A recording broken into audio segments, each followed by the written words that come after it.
Welcome back to Make Your Life Healthy. We're going to be talking about strokes, and I wanted to give you some information about it. It's not something that I knew a lot about, but 300,000 people will have a stroke this year. 175,000 of them will die. So it is a major epidemic in our society, and it is something that can, for the most part, be avoided or prevented. So we're going to talk about how you can do that. There's really two different kinds of stroke. One is called ischemic, and that is a stroke that really cuts off the blood to your brain, and it's 87% of the time. It's when a clot forms, the blood and oxygen stop flowing to your brain, and it causes you to have a stroke.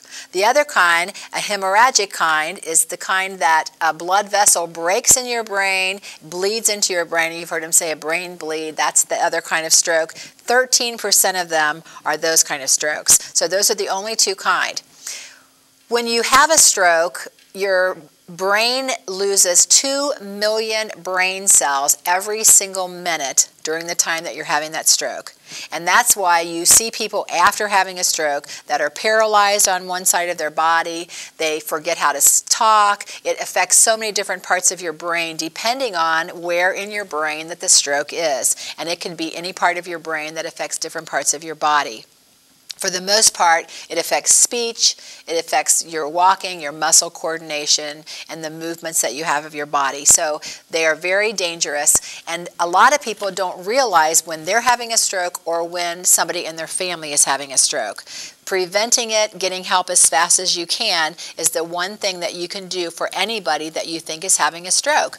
And there's a real good test that you can use in order to tell if somebody's having a stroke and what you should do to help them.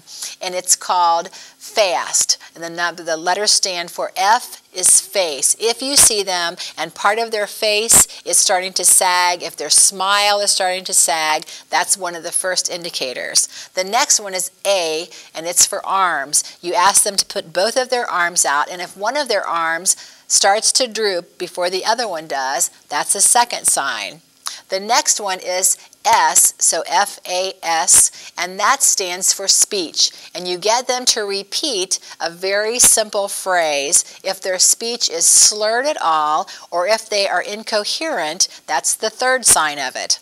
And then T stands for time, and that means it's time for you to call 911. If you can get the person to the hospital as quick as possible, or you can call and have the paramedics come, the faster that you can get them there, the better. In Cincinnati, where we live, there's actually a stroke trauma team that works at the University Hospital, and there are 13 doctors on call all the time for strokes. And they call all the doctors, and whoever's on call immediately goes to the hospital that can get there the fastest, and they take over that case for the first 24 hours because that's the critical time after a stroke. That determines how much brain damage the person is going to have. If the stroke only lasts for a few minutes, they're going to have less brain damage than if it lasted for a long time. So it's really important, if it's a brain bleed or if it's a clot, to get that stopped, to get the clot broken up and get the person back to being healthy again.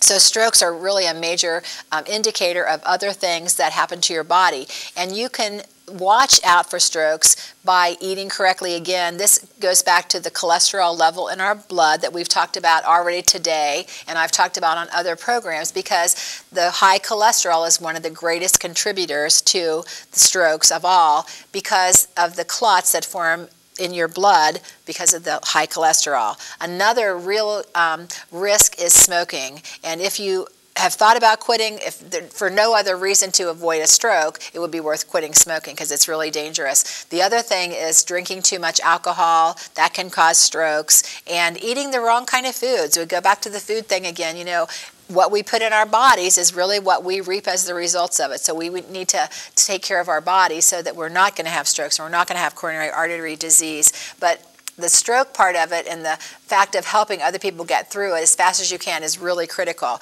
You need to be aware of it if they're going to have a stroke. If you think somebody is a candidate for that, African Americans have strokes twice as much as white people do. People who are older than 55 have more strokes. Women have more strokes than men. However, men have strokes that are more severe than women do.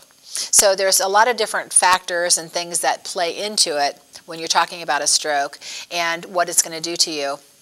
To prevent a stroke, it is not always something that you can control, but hopefully you can.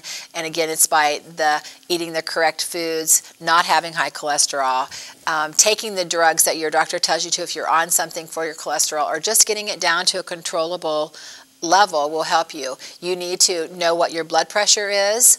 You need to know what your cholesterol level is. You need to know how much exercise that you do. So all these things are important. If you do have a stroke, the doctor is going to ask those questions. You need to be aware of all those things because they are things that you can control in your own body. You need to know what your blood pressure is. You need to know the things that trigger it. If you have too much stress in your life, try to eliminate some of it. Stress also controls things like our cholesterol level. And again, the smoking issue and the unhealthy behaviors that you can stop are something that you need to really look seriously at, because avoiding a stroke is what we want to do at all measures, and whatever it takes to do that you need to do.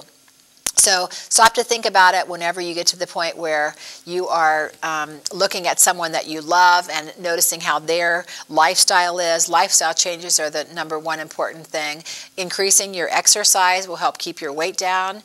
By eating right, it's going to help your weight to go down. And by drinking the right things you're supposed to, staying off of the alcohol, and not being a party animal all the time will help to alleviate that chances of having a stroke. But truthfully, in all the cases, they are things that you can somehow control in your own diet. And the things that we're putting into our bodies are things that really affect us long term. So we need to be aware of it all the time, what our risk factors are for a lot of these different diseases, stroke being one of them, but also coronary artery disease and heart disease. These are all things that you can help your body to overcome if you're just eating correctly. So I hope that this is one of the things that you can do in order to make your life healthy and also those around you.